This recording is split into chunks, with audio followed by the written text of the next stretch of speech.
You're live, Sam. Hey guys, here we go. Another Monday live. We got an exciting one today. All kinds of issues. P. Diddy, the Mike Tyson fight, all kinds of shit coming up. And,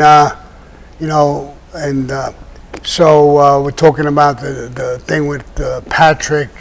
We were down there. So a lot of questions, a lot of things coming up.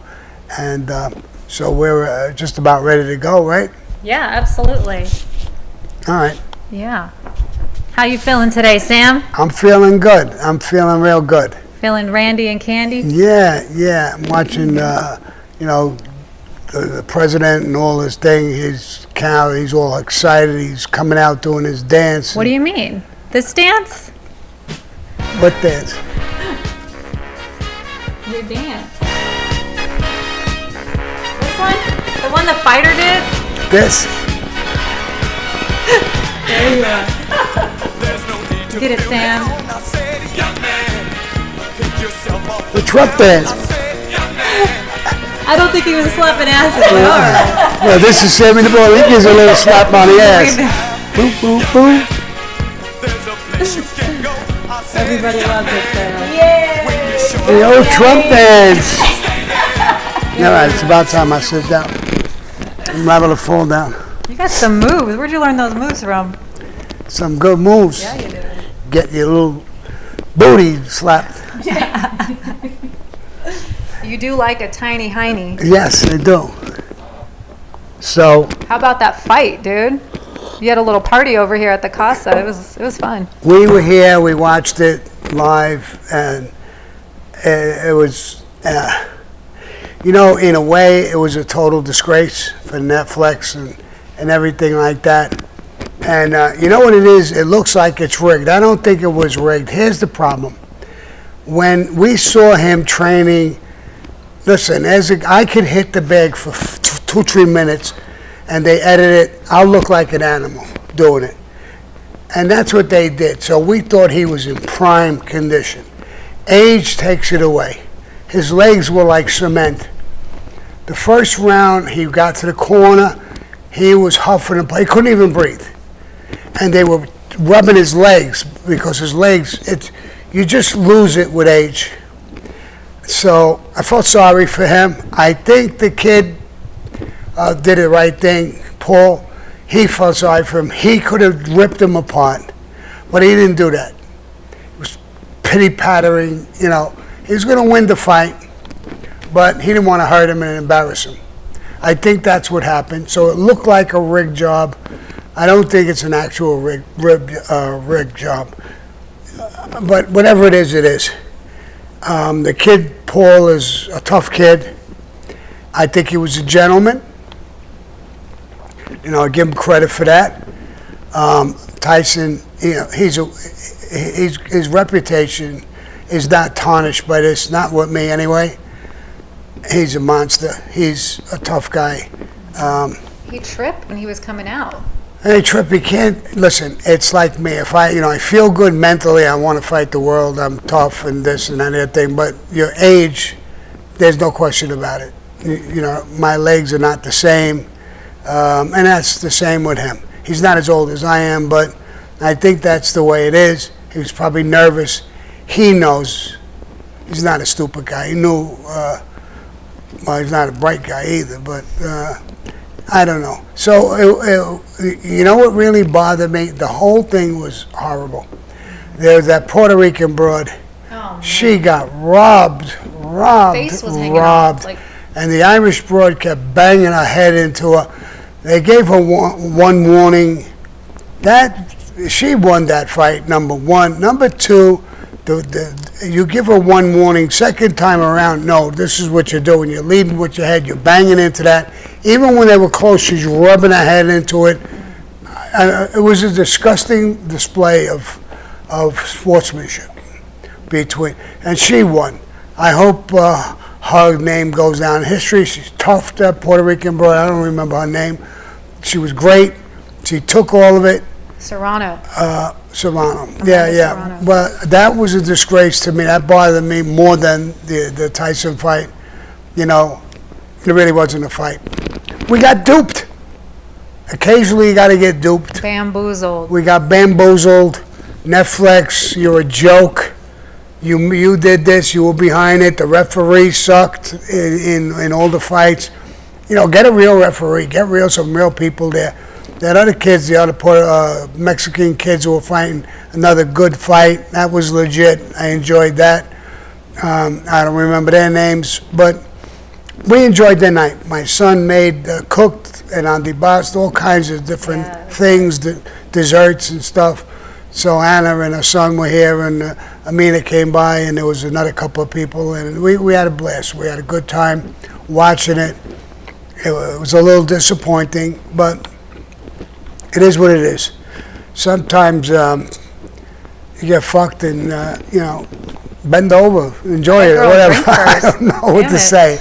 But, I mean, you didn't pay for it. If you had Netflix, you didn't pay for it. So I enjoyed the night, the people around me. I had fun. But the Tyson fight, I felt bad for him. And he can't fight. He's done. He's quit. He should retire. He made a ton of money, 20-something million. Take your money and run, bro. He had a health scare. He said he was on the verge of dying. He's got bad feet. He was sick. He's making excuses. That's all bullshit. They would have never let him in the ring. I'm sure the doctors checked them out. I think so. Those excuses make it look worse. I think the moment of the night, the ass cheeks heard and saw around the world. What's your take on that? When I saw him walking out, I mean, I said, if Jake Paul sees this, his big fat flabby ass, he would have been panic stricken. I'm not going to fight this guy. And then his waists on both sides were hanging. I saw almost immediately that he was out of shape.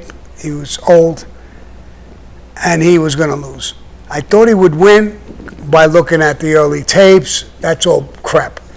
Like I said, I think I could beat Tyson right now. He's finished. And this is a guy, it's not only that at 58, he's almost 60, it's old. He's been through wars in his body. And you try to come back, that body is gone. The old Mike Tyson body is gone.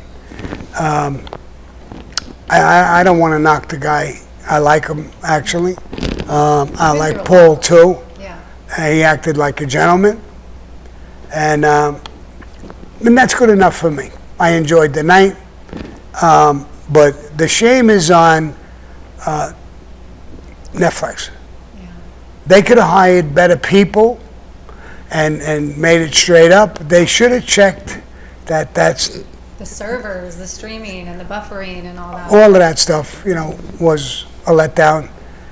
And Netflix got off big, too, with it. And so everybody got off. I was a little disappointed. I get over it. So it's gone. It don't matter to me. Nobody should knock it. It happened. It is what it is. They made money. They both need it. I don't like the fact that Netflix made money on it, but it is what it is. So let's get off of that fight, and go to something. A lot of gangsters in your chat are saying that they believe Tyson actually held back. I don't think he had the gas. I really don't think he had the gas. I don't think he just didn't have the gas. Now, it could have been fixed, but for what? They were getting 40 million and 20-something million, no matter what. Why would he hold that back and look like a misfit in the ring? I don't get it. And if you say he held back, so did Jake Paul. I've seen him fight big guys. He can hit. He knows how to fight. Don't underestimate him. You'll see him in future legitimate fights. He could have blasted Mike Tyson a couple of times, and he'd throw a little love tap. He wasn't hitting on him either. So both sides, you can say whatever you want. I think we should just get over it. Whatever it is, it is. It happened. Everybody had a good time with it. They made money. Everybody walked away. Like I said, that Puerto Rican kid, she broke my heart. Mm-hmm. She deserved that fight. First of all, the other girls should have been stopped. She got one warning, second time, she's rubbing her head into it and everything. Stop the fight, you lost. And give it to her. Before the end of the fight. Should have been done. But at the end, even at the end, she got the better of her. You know, her face was a mess. She fought with that, you know, blood running in your eye. It's hard to see. I know I fought. It's hard to see. Plus the thing was open as big as the crack of Mike Tyson's ass. I think it was the same size. And you know, it is what it is. How do you heal from something like that? They'll stitch it up, but she's going to have a nice little scar over there. You know, I tell you, I think the world is going to love her. Everybody who sees her fight, she had heart, she had balls, it's open this big, she's fighting. I mean, she made a name for herself as far as I'm concerned. I will not forget her. And she'll have another fight again, and she'll make some serious money. She made a good name for herself. Then she was at the end, almost in tears, talking to her mother and father, and I just broke my heart to see that. Agreed. You know. That's good. Well, you have a new video coming out today. It's all the election night coverage of you at Patrick Bet David's. It's going to be on Patreon.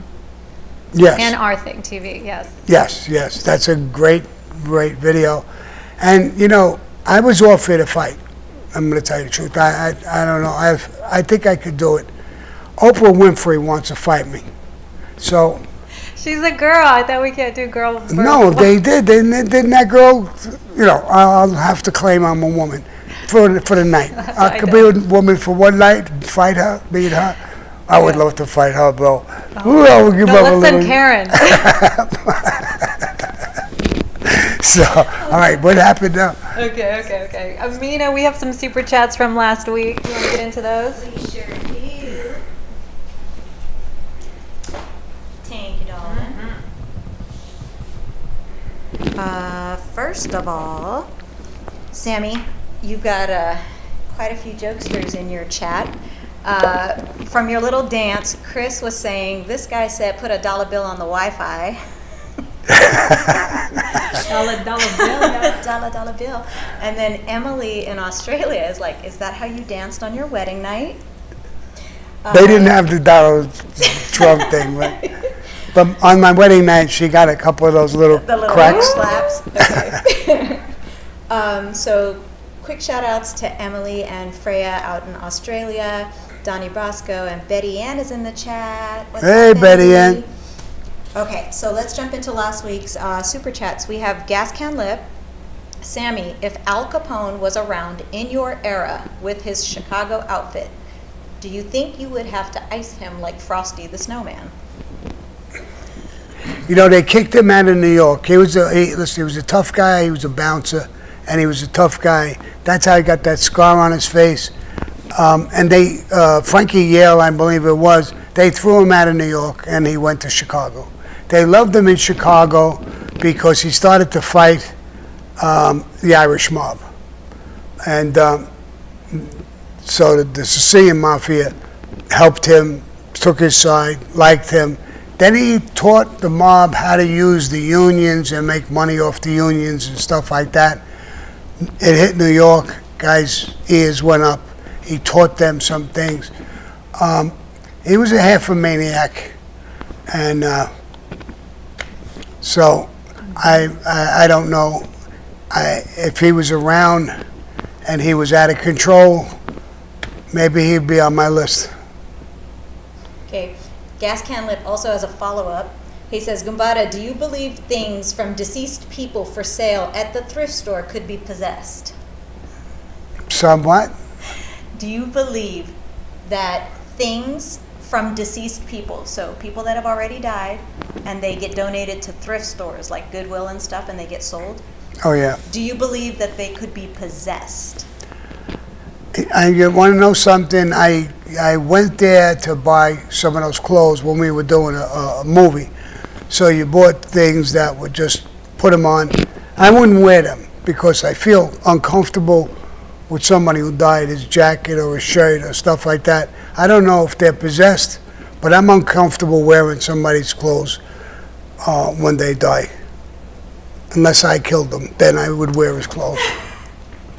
No, I wouldn't do that. Okay. Oh my God. Oh my God. Brandon1440 says, "Hey Sammy, love what you're doing with your channel. Just wanted to ask if you knew." Now I don't know if this is right. Nima Gambino. He owned a pizza chain in upstate New York, and my father's friend helped move him out to Arizona. So I don't know if he misspelled it. I don't know if it's Nima or Nino. I would assume Nino. Could be Nino. I don't know who he is. I'm not sure who he is or whatever. I just heard that there's one of the Gambinos that I knew. He just died just recently, this past week. I forgot his name too, something Giovanni or some shit like that. He just died. The other guy with the pizza places, I don't know. I don't know him. Okay. JB Weld wanted to know, can you do some merch with your old club tallies on it? I need some glasses for my home bar. And that's all. Thanks for the idea, Jamie Weld. Right. Great idea. Yeah. Let's see. Bobo Elliott, good day to you, boss. The Cali natives love you a lot, bro. The Cali natives? California love. Oh, I love them too. I go back and forth. I should be going back there in a couple of weeks, I think. Yeah. Let's see. Cortez Crawford. Hey, Sammy. Curious, during the convo with Roy, what did he say to you after you said they'll probably go from heart attack once the shooting begins? Oh, that's in the diner where there was old people, and they gave me a table in the back there because they were all senior citizens. It was safe. We knew there was no agents, and they're not paying attention to us. He said, he said if I had 2 9mm, I could kill them all. And I said, yeah, probably most of them will die of a heart attack. They were 60, 70, 80, 90 years old. And he didn't say much after that. I thought it was time to wrap it up. And I had talked to Louis Melito. We were trying to go into the selling cars overseas. And on the way out, I told Louis Melito, did you hear what the fuck he told me, bro? And he says, yeah, about killing the old people? Yeah, I said, bro, we're talking about moving cars on a ship overseas, stolen shit cars, and making all kinds of money. He's thinking about killing people, old people. I said, bro, the guy's not there no more upstairs. We got to keep our eye on him. And sure enough, he became known as a serial killer and was killed for it. So, but that conversation blew me away. Thank you, Sammy. Laura84. Hi, Sammy. When dating a woman, how long was it before you went all the way with her? I need some advice. Thank you. She was holding the time clock. I mean, if she said bingo, I was in. Bingo, bango, bongo. Yeah, I'm in. It didn't take long. I mean, but. What are some of Sammy the Bull's pickup lines? One of the pickup lines? Yeah. Hey, sweetheart. Listen, I was a good-looking kid. I really didn't need too much bullshit. The broads, I had all kinds of broads. It was crazy. But they had a good build. They loved that bad boy stuff, especially back in the day. And I was a bad boy. I became a gangster. I had money. I had all kinds of things. It was like a magnet. So, I used to have laughs with some women. I'd go in a motel. We'd stop in a diner. And I would buy coffee, ham and egg sandwiches, all kinds of stuff. And the girl says, what, are we staying here for a week? No, just in case we get, we relax. We're going to watch television a little bit. We want to eat something, have a cup of coffee. All right. So I love to play. When we were in bed and we were done laying there, and I would tell the girl, listen, do me a favor. There's my underwear. They're on the end of the bed. They're on the floor. I think they fell on the floor. Could you get them for me? And when she leaned forward, I would see her fat ass, and I would kick her, and she'll go flying onto the floor. Then most of them would get up and look at me like mad in a way, and then they say, "Oh, you want to play?" and then jump on me. We'd start all over again. But I love playing with them in bed, doing things like that. They knew it was a joke because I couldn't help myself. When I did it, they were flying over. I would bust out laughing. So I had a great time with them in bed. That's awesome. Let's see. Mark says, "Dear Sammy, can you get Joe Watts on the show?" No, I couldn't. I don't know where he is. I don't give a fuck about him. I would want him on the show. As far as I'm concerned, he was the world's another low-life piece of shit. And it wouldn't be. The show wouldn't be good. We would get into it almost immediately. Yeah. I really don't like him. Right. For a lot of reasons. Yeah. You know, this guy, when we were living together, and Frankie Botts was one of the guys protected me, and Frankie the Chico, and he was, he got killed. He was stabbed 50 times. And we started trying to find out who did what. And Joe Watts came up with a story right away.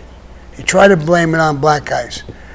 Joe Watts lived in a neighborhood in Staten Island that was mostly black. And I went and go see him a lot of times.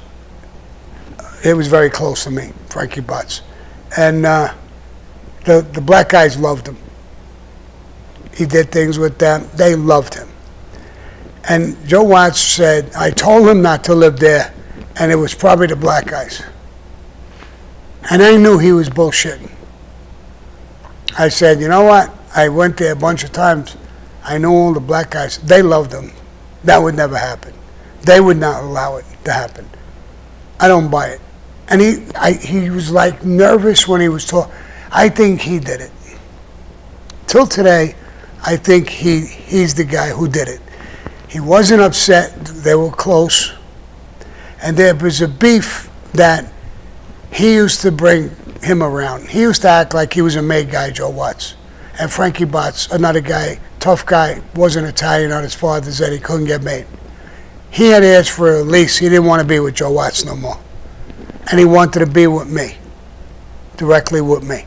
He asked John Gotti. John Gotti gave him permission. So Joe Watts knew he was losing him.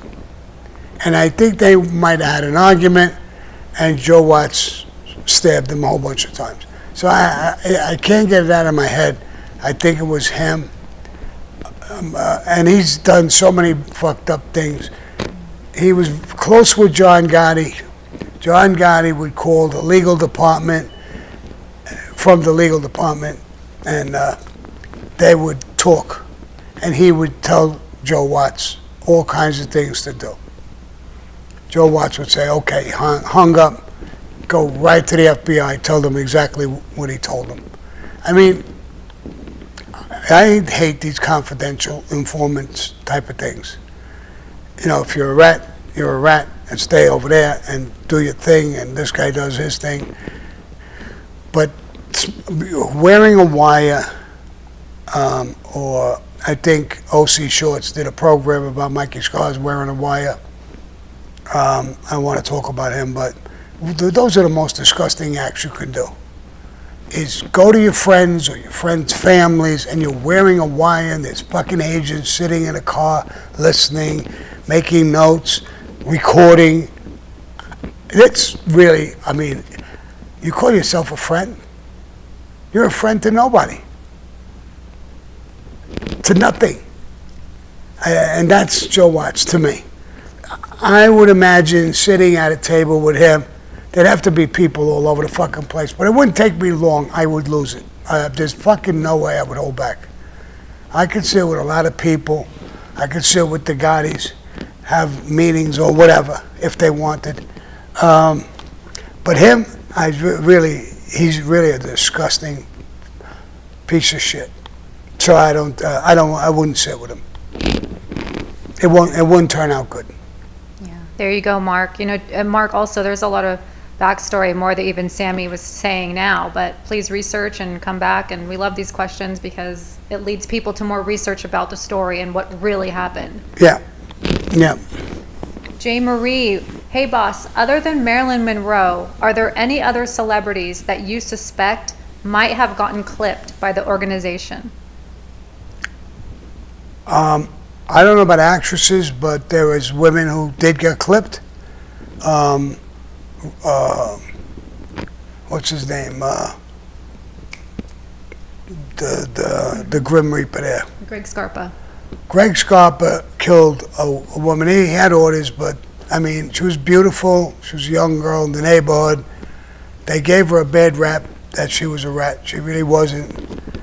And they put her in a dumpster with her legs sticking straight out. I mean, even if you were going to kill her, the way you left her, her family's got to see that. It was in the papers, wherever it was. Horrible. I'm against all of that shit. I might sound like a hypocrite. I'm a killer. I am. I admit it. Hit guy. But I'm not, all that disgusting shit is just not my cup of tea. And so there was women killed. Marilyn, I understood it. I mean, after a while listening to it, why we had the President of the United States in our back pocket, and she was going to blow it. And they had to break that up and get rid of her to salvage and keep the President. And we're doing that now. Don't we do it now? They try to kill Trump twice. JFK got killed. There's hits and things all over the place. Not just the Mafia. It's all over the place. The government and all other places. God knows how many women got killed. Thank God the Mafia's thing is we don't do that. We stay away from that, 100%. Now, one or two things could have happened, like Marilyn Monroe, and it becomes a little understanding.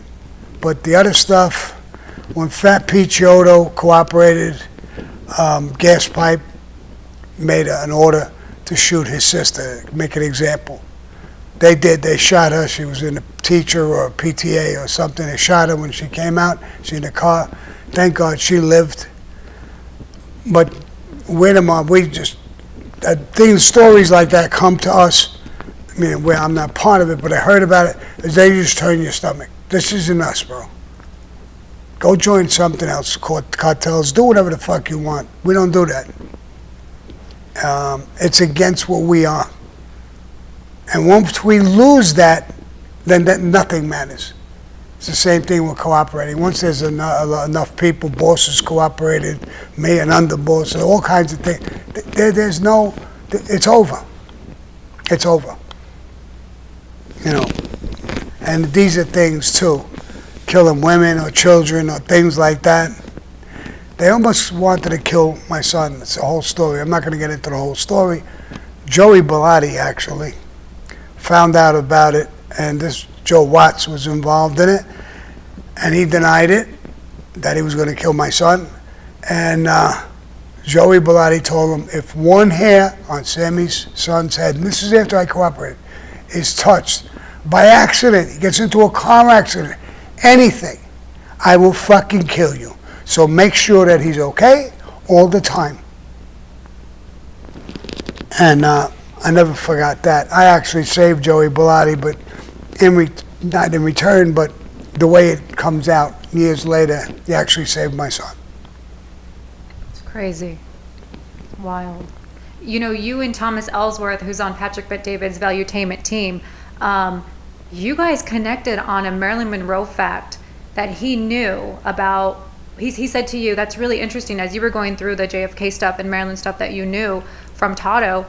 He said, that's really interesting, Sammy, that you say she was poisoned and all this and that. And he goes, and he told you about the toxicology and the person who did the autopsy and how they painted her fingernail. I mean, it all just started. Because he said they gave her needles under her fingernail. They injected. Mm-hmm. She must have been unconscious from drugs, and they inject under the fingernails. So she OD'd. And then he said they covered it up with nail polish and stuff like that. So when they did the toxicology, something just didn't fit and look right. This guy that she's talking about, when I was with Patrick, I sat with him at a table, and me and him talked. He had a lot of knowledge. I had a lot of knowledge. It was a very interesting conversation in front of Patrick, and he loved it. He says, wow, you guys together should be on a show together. So, All right. Mark with another super chat. Do you know Rudy Santobello? yes. Yeah, Okay. he's dead a long time ago. Yeah, he was a tough guy, no doubt about it. Not well liked, from what I understood. Really not well liked, but and I think those are the reasons why he got killed. He got killed. Is that right? We could check that out. Just- Mark, let us know in the. If he got killed, then I know. So I just want to make sure I got the right guy. Ugly Steve is asking which past enemy you would shake hands with now. Mostly all any enemy. Most. You know, if they go overboard with some sort of bullshit that some guys do, or it's jealousy or envy or something, or they go against my family, I have a hard time. I don't want to shake hands. But there are some people. I don't carry a grudge against many people, and I don't have many enemies that I don't like. If I don't like somebody or I don't like the way they do business, and I think my girls could tell you, I get away from them. I don't want to get into a thing. And I've done that even on the street. If you were in my crew, you had to conduct yourself a certain way. If you didn't warrant, take a walk. If you were going to do something that really upset me, I'd kill you. And I did on a couple of occasions. So I don't really have too many enemies. Like I said with the Gottis, I'd be willing to talk with them. I don't have a grudge against John Gotti Jr. or anybody in his family. They say things about me, like I said, that Angel Gotti, I apologize when I said she was a drug addict. I found out, she said, not that I found out, she said I'm not. I take her word for it, I apologize. I understand that me and her father, or their father, went head to head. And then now he died and whatever. I would sit down with them. I don't hold a grudge against them. But they got to remember one thing. You're not royalty. Your father was royalty. Stop living off his reputation or who he was. He's dead. Be you. You want to talk to me about something, I'm willing to talk to you. I was willing to apologize to her or any of them. The son, he wants to shake my hand or talk to me. He was into life. Grow up and be a fucking man and talk to me if you want. I don't care less. I can care less. It's just like my son. My son don't hold grudges about who did what to me. Right. My son could hold a grudge too. He knows what John Gotti did to me, but he doesn't disrespect the Gottis. Right. He don't like what John did to me, but he don't hate him. And he doesn't hate their kids or anybody, or talk about them, or put them down.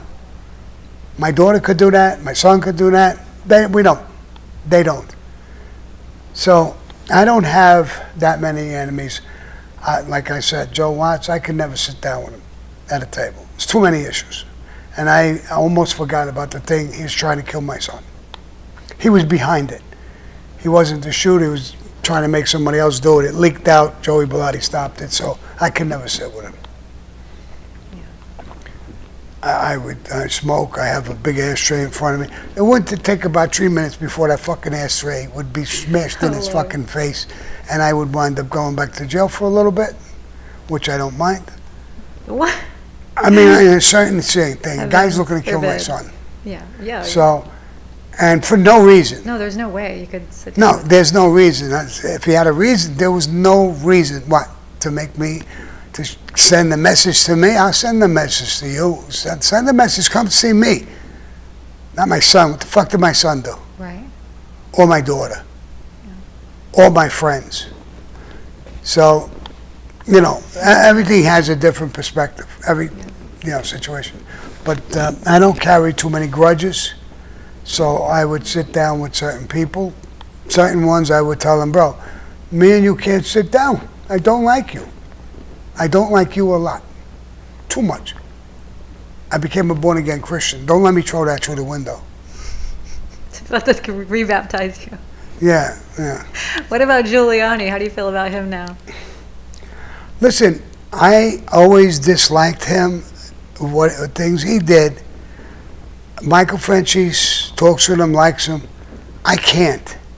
He has hurt so many of people, my friends, their families, with his actions, and gloated and smiled.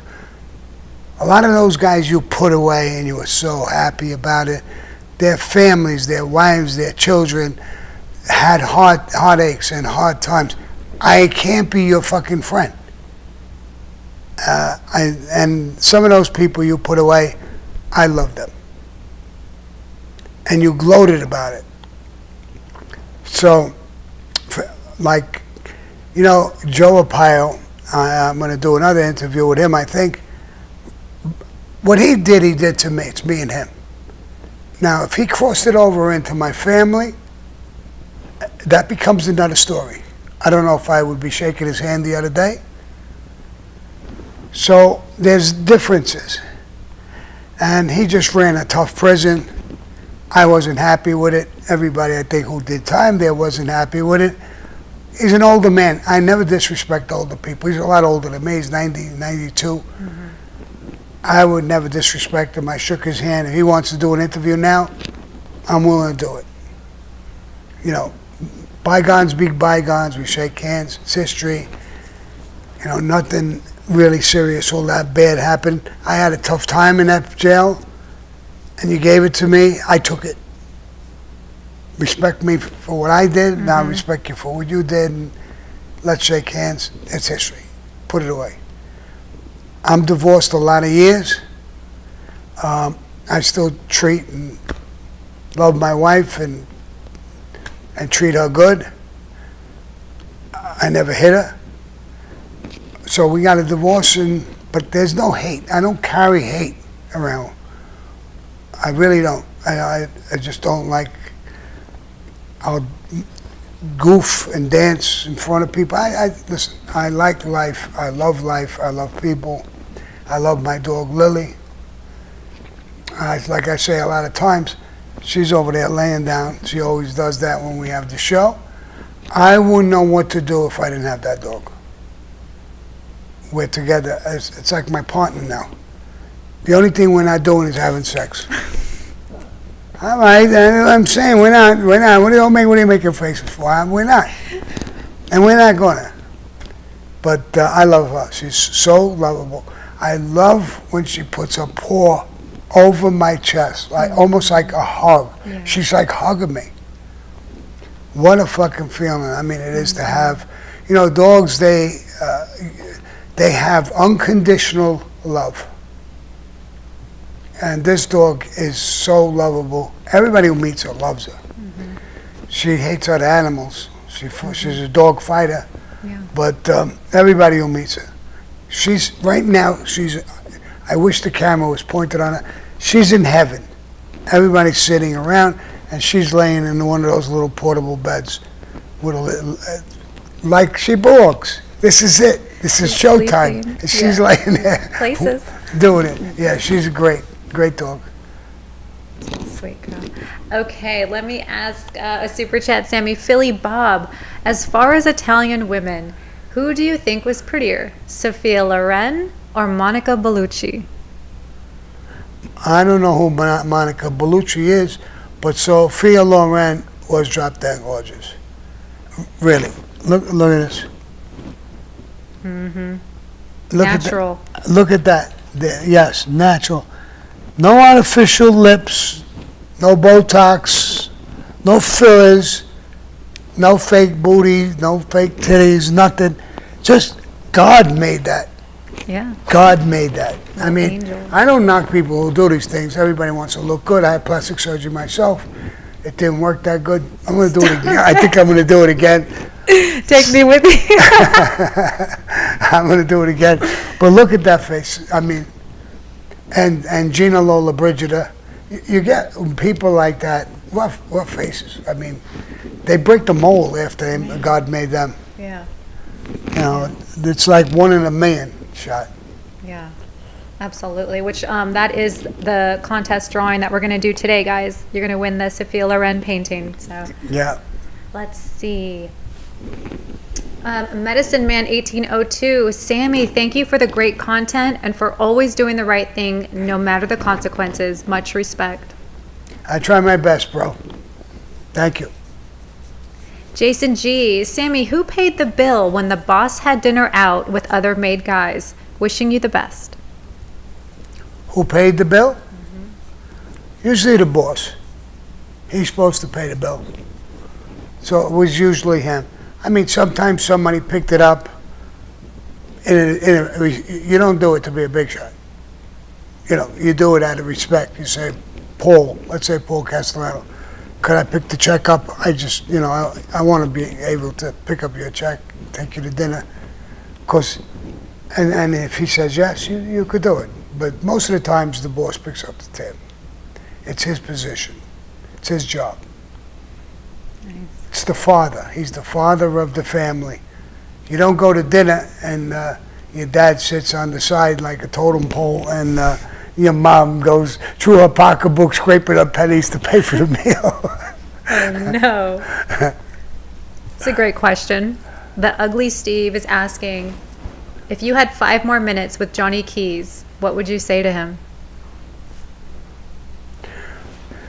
You know, I don't know how many of you noticed when I walked into the woods, the weeds with him, and I introduced him to Louis Melito as a friend of ours, meaning a maid guy. That's what he wanted. Then I told him, John, just bend at the waist. You're going to get hit with a .357 Magnum. You know the game. You're not going to feel nothing. You'll die instantly. He said, okay. We walked into the weeds. And he bent at the waist and just looked up at me. He said, Sammy, I'm glad it's you. I love you. It fucking killed me. And I told Louis, pull the trigger. And until today, I have a hard time. Right now, I wish you didn't even ask me this question. I'm choking up just thinking about it. But it's going to be a hell of a movie, and I pay tribute to him in this movie. I'm not doing this movie to make money or to do anything. I'm doing this so his family, whatever's left, his wife is dead. He had a couple of sons. I think one of them are dead. I don't know who's dead or alive. He's got grandchildren. When I portray what he was a man's man, died like a man's man. He taught me Cosa Nostra like I never heard before, and he taught me how to die like a man. And I'm going to portray that in this movie. This is a legacy for him. I'm going to make money on it. Not a ton, not as much as people think, but I'm going to make money on it. It's part of my story. But this is a legacy to him. When he said to me, I love you, I fell in love with him as well. I love and respect him till today. I've never, ever changed that opinion about him. And when this movie comes out, go and see this movie. Because I didn't pull any punches, no nothing. And, Nick Pileggi says, Sammy, you guys, you know what you were? I said, yeah, we were gangsters. He said, no, you were samurais. He knew he lost to you. and he wanted to die a certain way, and you allowed that. You did everything he wanted. That's two samurais you were. I never looked at it that way. Nick is a genius.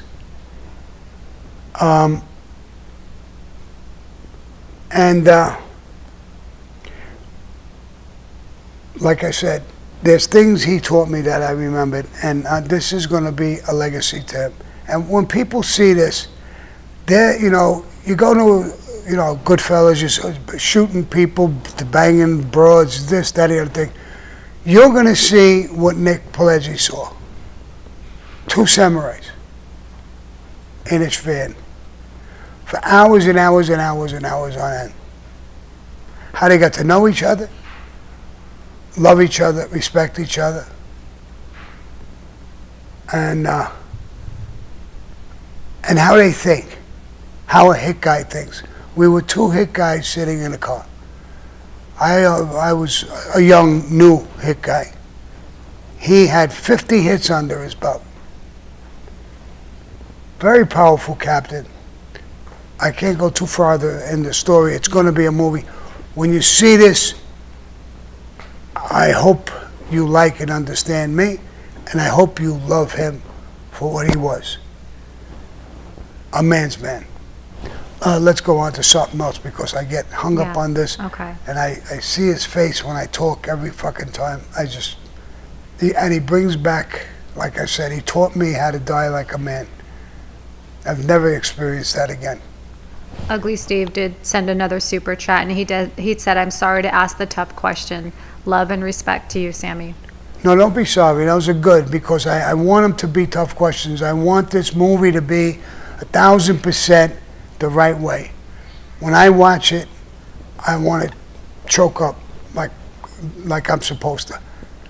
When I said it, I told Paul Castellano, I fell in love with him. And he said, "What did you say?" I said, "I fell in love with him last night. I killed the epitome of our life. Everything we're supposed to be, I killed him. I feel dirty." And that's the way I feel till today. And I hope that the movie portrays that the right way. And go ahead. So it's not a tough question. It's a good question. I just choke up a little bit because Anna's got a pretty face. One day she told me to tell the story. I was telling her the story. As I'm looking at her face, I don't even see her face no more. I see him again. That's what he did to me.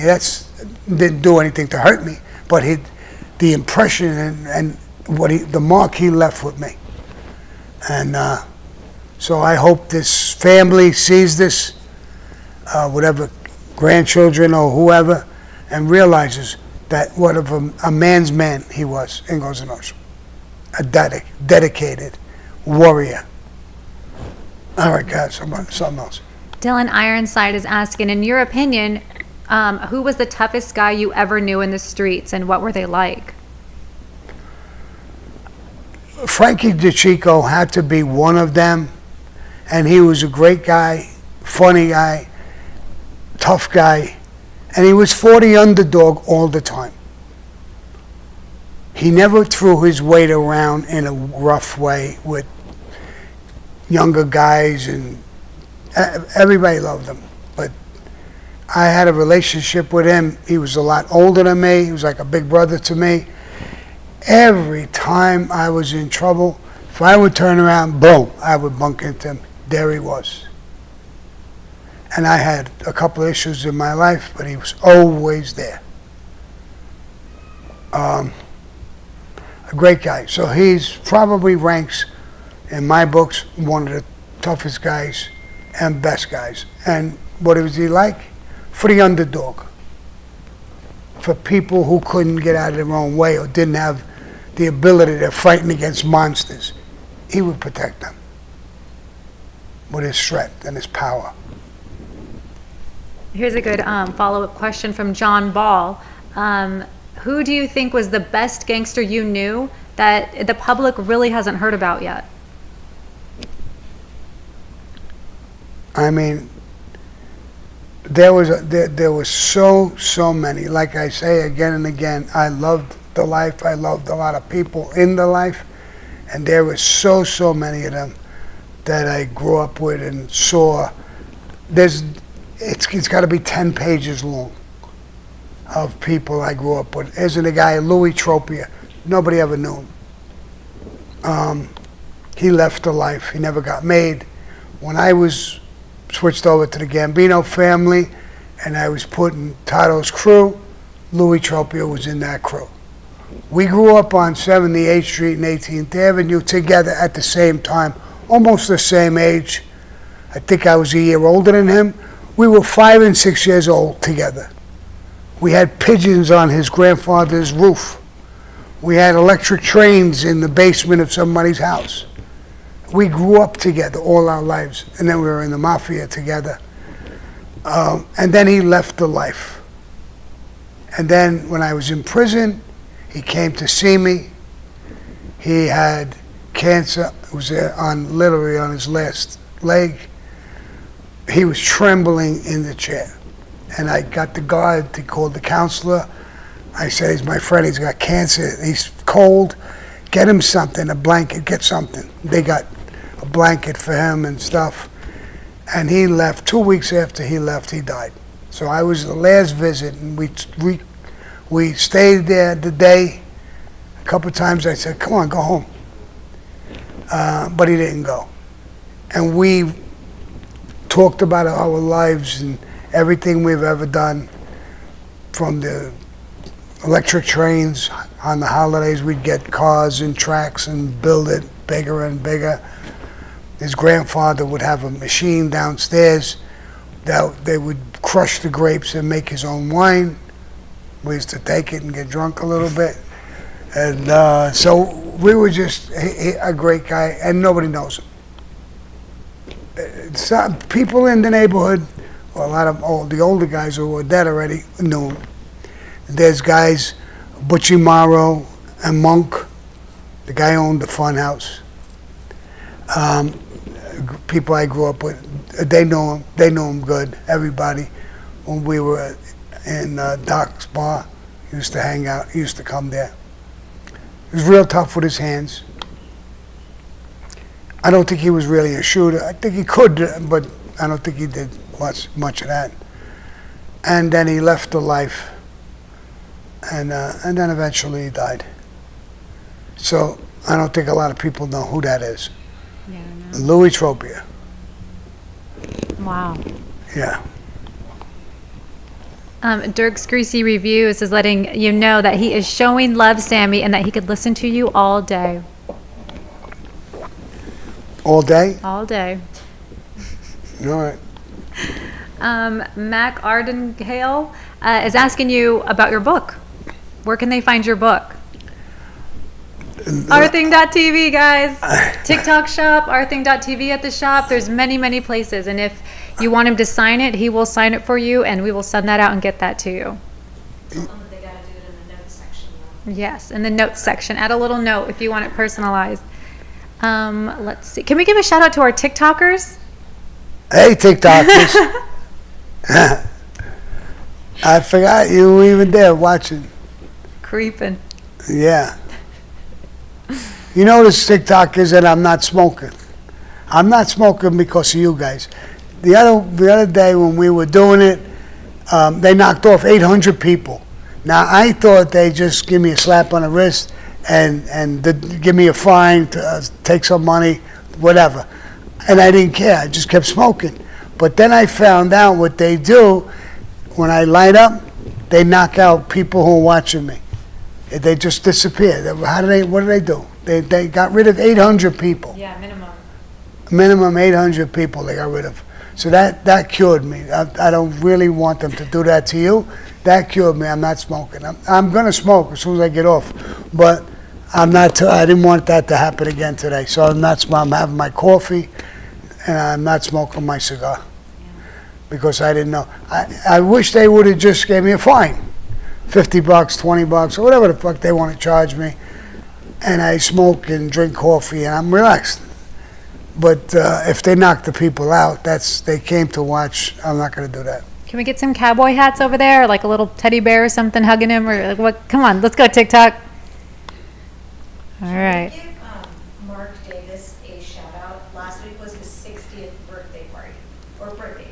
Who is it? Mark Davis. Hey, Mark. 60. You're catching up to me, bro.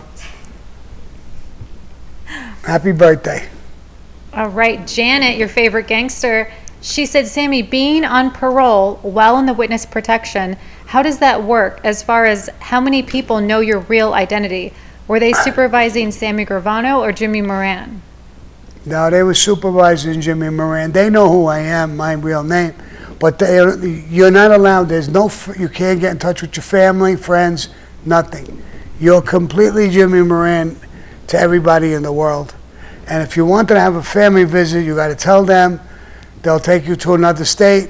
They'll take your family to that state. You can talk for a day or weekend or whatever, and they break it up. They're not allowed to know where you are. You're not allowed to talk to them.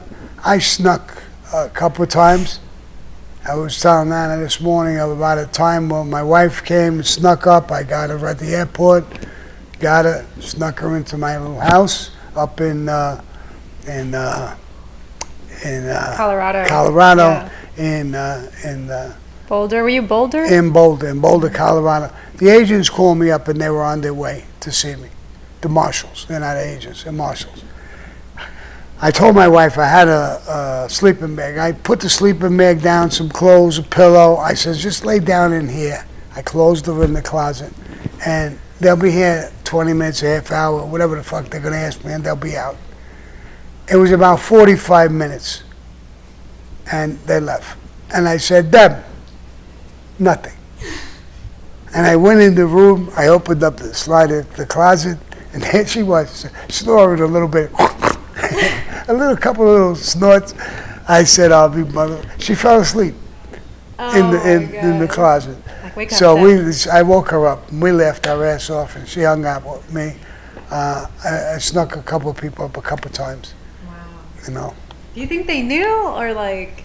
No, because it was 40. Their office was in Denver, Colorado. Boulder is about 45 minutes away. In the middle, we had a restaurant that if they said, we'll meet you halfway, I would know to go to that restaurant. And we would meet and eat and talk. Or they would call me up just to make sure I'm home.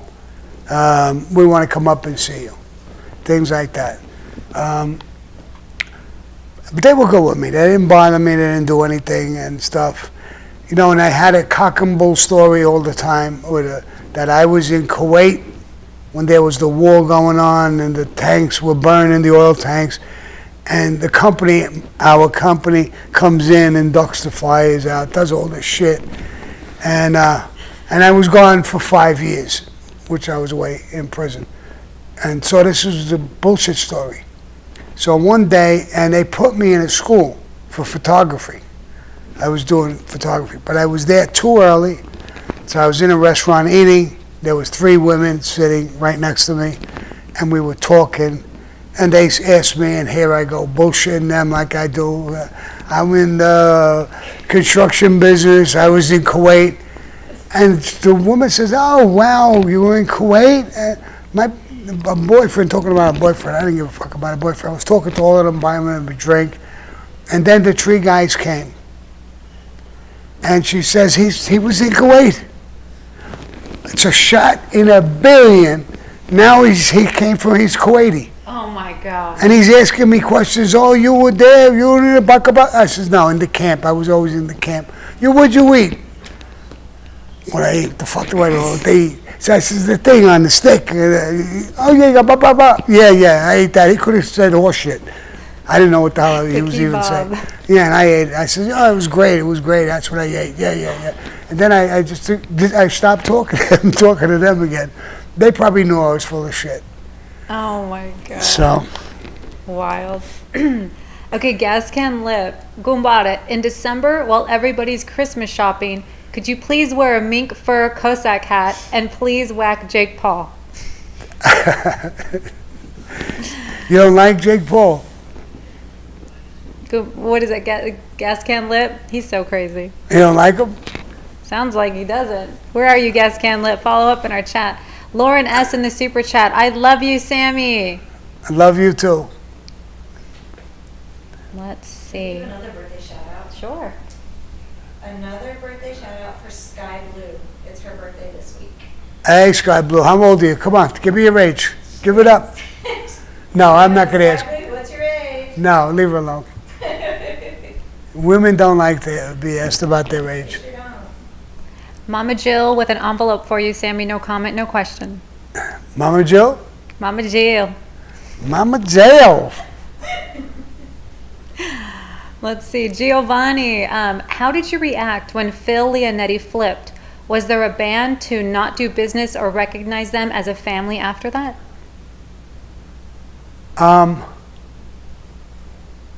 No. I knew Phil very, very well. I believe he flipped before me. He flipped in Philadelphia. I didn't know what was going on with them. I know him and his uncle were pinched. I was pretty close with Nicky too, his uncle. And I flipped later after him. I originally, when I flipped, I went into the Valachi Suite. It was in Texas, and I went there. They put me where Valachi. They called it the Valachi Suite.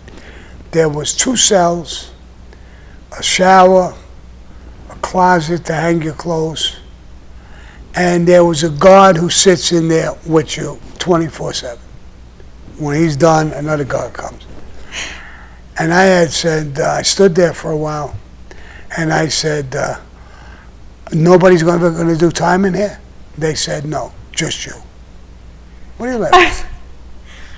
I'm so sorry. Your dog is snoring.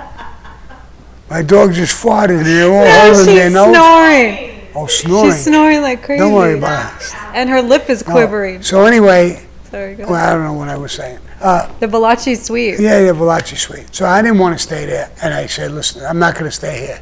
I've faced in 20 years. I'm not staying in this fucking room with this guard for 20 years. I'm just not doing it. Well, get me the fuck out of here. They put me in a witness unit in Arizona, and the first guy, when they opened up the doors, there was Phil Leonetti. Welcomed me in with a bunch of guys from Philly. He took me to his table when it came time to eat. He sat at the head. He said, Sammy, you sit at the head. I said, no, it's your joint, your table. You stay at the head. But he insisted. He sat next to me, made me sit at the head of the table.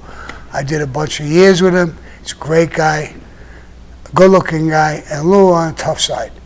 There was one time the Samoan guys, they're monsters, like The Rock, that guy, like that. And they were arguing, and one of the Philadelphia guys grabbed me and said, Sammy's arguing with him. Let's go do something. Relax, I told him.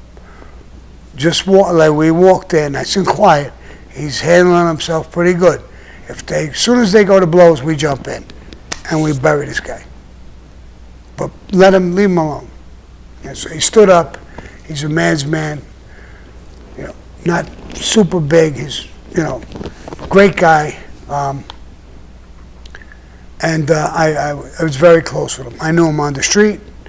I talked to his uncle and recommended him to get made before he got made.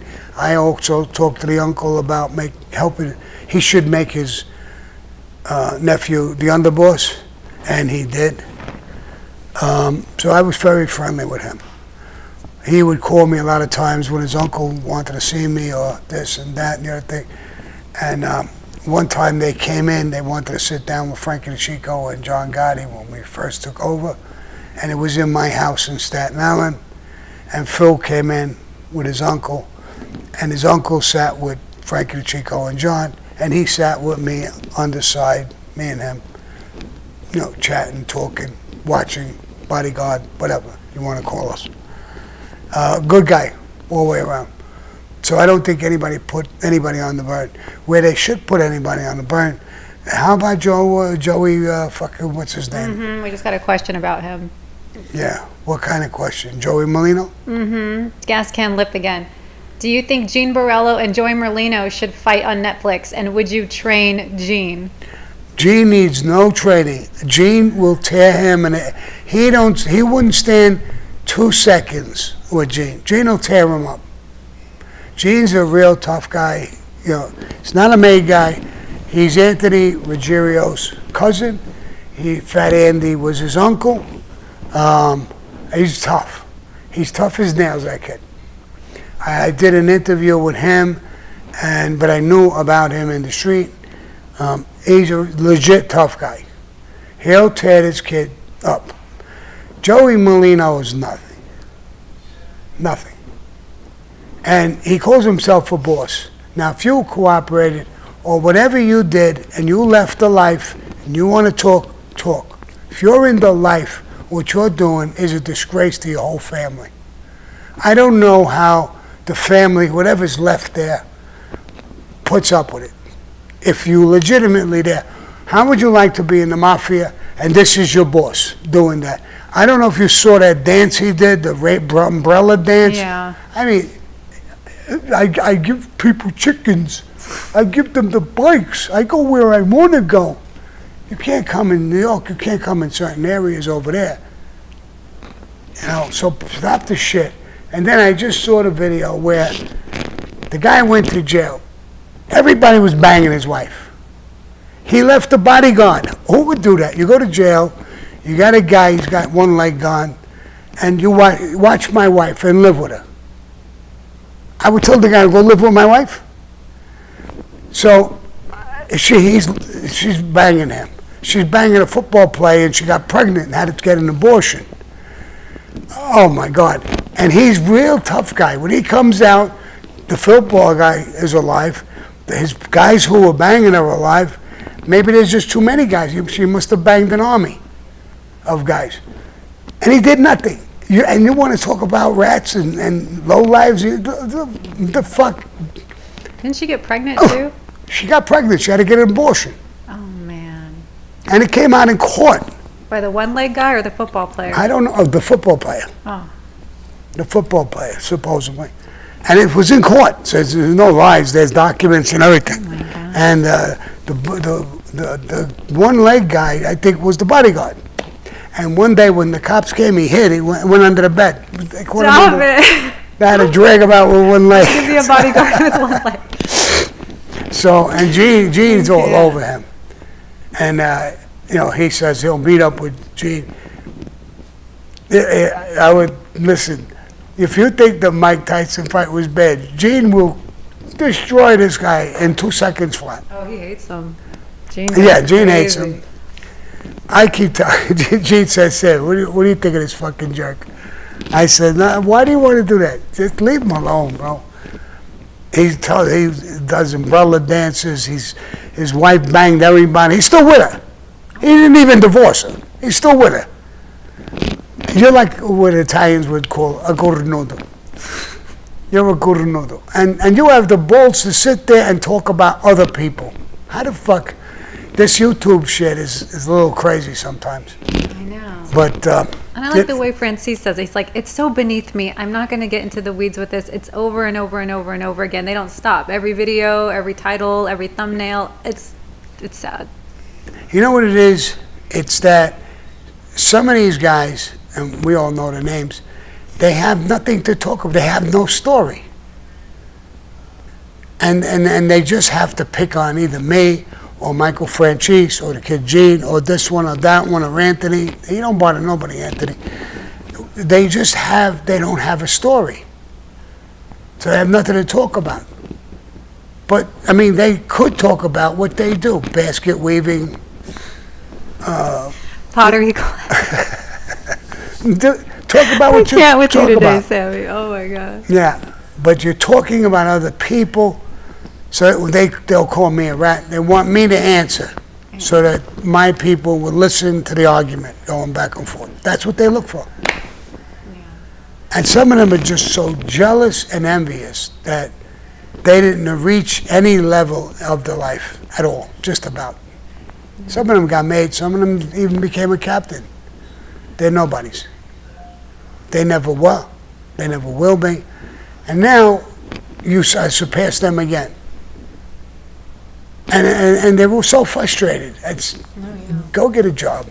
Go get something you can do in life and do it. Instead of just bear mounting people. That's the only thing you can do. so The miserable. other guy, what's his name? The moron. Which one? There's so many. I can't. He's like I don't know. He's like that guy on the cowboy picture, Gunta. He's like Gunta. Gene calls him the hills have eyes. Yeah, Gene calls him.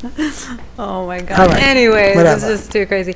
Greg Ratcliffe, thank you, Sammy, for sharing about Johnny Keys. I've thought about that one many times. Thanks for teaching us about living and dying as a man's man. Gregor in Detroit. Yeah. You'll see that movie. Believe me, the movie's going to be great. And I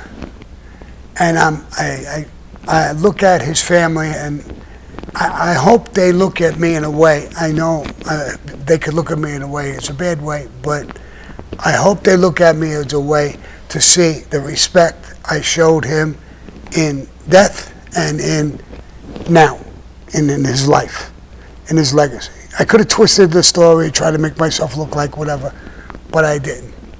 It's him. It's about me, but it's more about him than me. It's about us, me and him. Things he told me. I fell in love with you. I love you. And I told Paul, I fell in love with him. These are two hit guys who abided by the rules, did what they had to do, died like he had to die. And it's a story, like Nick Pileggi says, I've never heard anything like this in my life. It's a story that has to be told. Yeah. And coming from Nick Pileggi, who's made Goodfellas and all these movies, and he was blown away. I'll tell you what he told me. He said, Sammy, I had company over my house, and I listened to your podcast about the Keys thing. They left.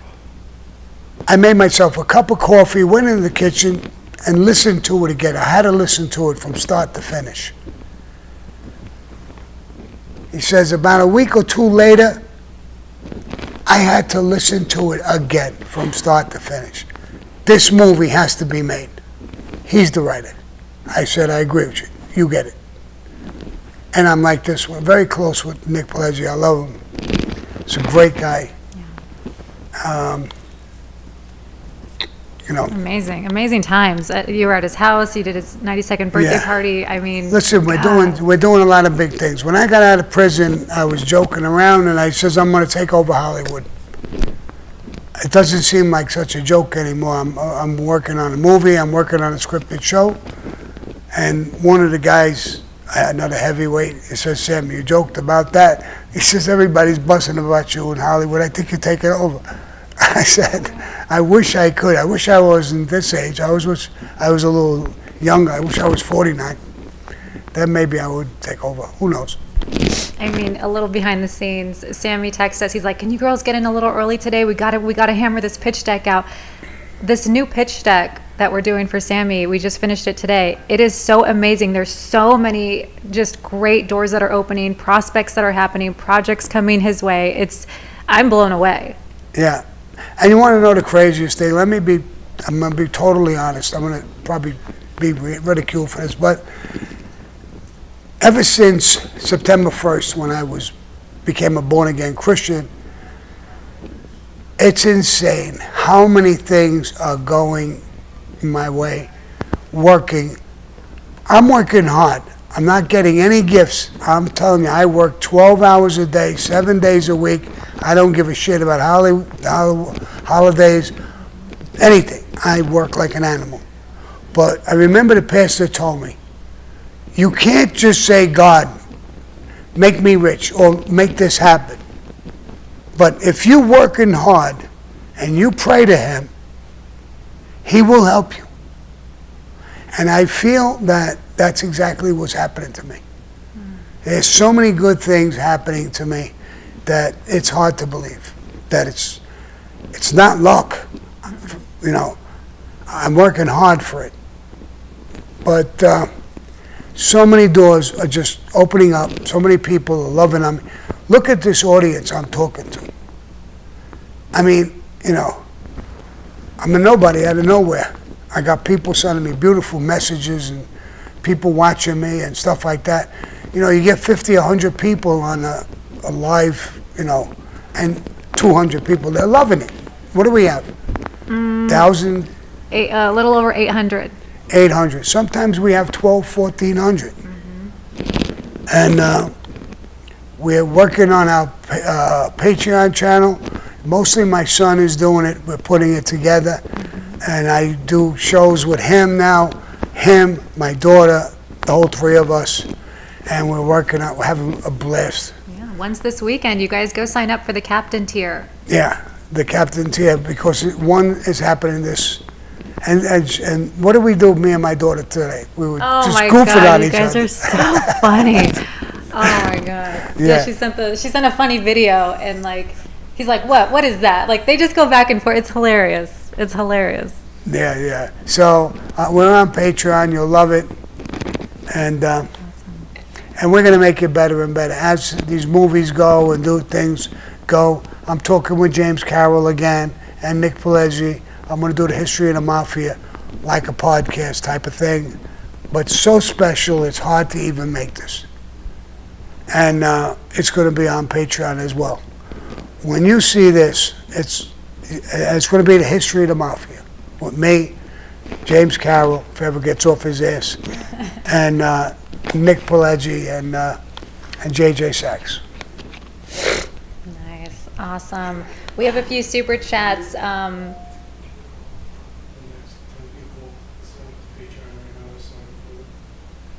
There you go. What? So Gerard had an idea. What? For the next 10 people that sign up to Patreon, we'll give you a little gift.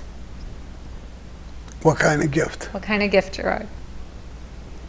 A picture, a painting, a baseball? We're going to give them a receipt signed Thank by you. my son and a $50 Christmas bill card. signed by my son. Christmas card, guys. You'll get a Christmas card. You're going to get a Christmas Let's see card. what You're else going to we get a got. bunch of things. We appreciate it. We're so busy. We're going to give you a great show. And we're giving you discounts. A captain is $15 a month. That's $180 a year. We're giving serious discounts. You catch one, maybe two discounts in the course of the year, it's paid for the year, if you look at it that way. And you're going to get great content. We're working on, seriously. And we don't have it all together yet, so if you get on, don't be disappointed. Just hang in. Take my word for it. And if I can't get the content together, I'll sit on a show like this again, and I'll tell you, get off. It ain't even worth it. I'll be honest with you. But I think it's going to be great. Real good. So, You ready to do your drawing? yeah. Oh, the drawing is now? Let's do it. Let's go. So now how Grab the jar, you're gonna do It's two. a big jar. two? Yeah. Wow. This is Stir it up big. real good. I'm mixing it up. And I Did dropped. you just drop it? Huh? You just dropped one? I just dropped one. Aw. All right. Go ahead. We have this one, Uh-huh. and then we one more. have this one. All right. Somebody else could shout out the names. Go ahead, Gabe. You want to grab those? You called them out. All right, our two winners. Miss Sophia Loren, drawing. Our first one is Janet in PA. Oh, you're a gangster. Oh, Janet in PA. that's great. Our second winner here, we have Alan Shabbat. Alan Shabbat. Alan Shabbat. Congratulations. Shabata. Alan Shabbat and Janet. That a girl. You too. All right. We'll reach out to support@sammythebull.com so we can get that out to you. It'll be in the And they chat. win one each or half each? But Sammy's on a roll today. I've been cracking up all day. All right, now wait. Before we go, Wait, hold please. I think this is dedicated to my man, Donald J. Trump. Now, if you give me some music that I can move to,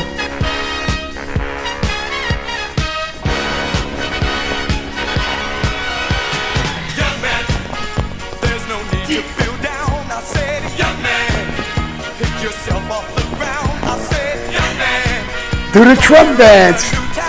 Now he's the president. We all got to do it. Let's move and groove. there's a place Gerard, get up there with your dad. Gerard don't want to move. All right, guys. I love you, and I'll see you soon. Adios.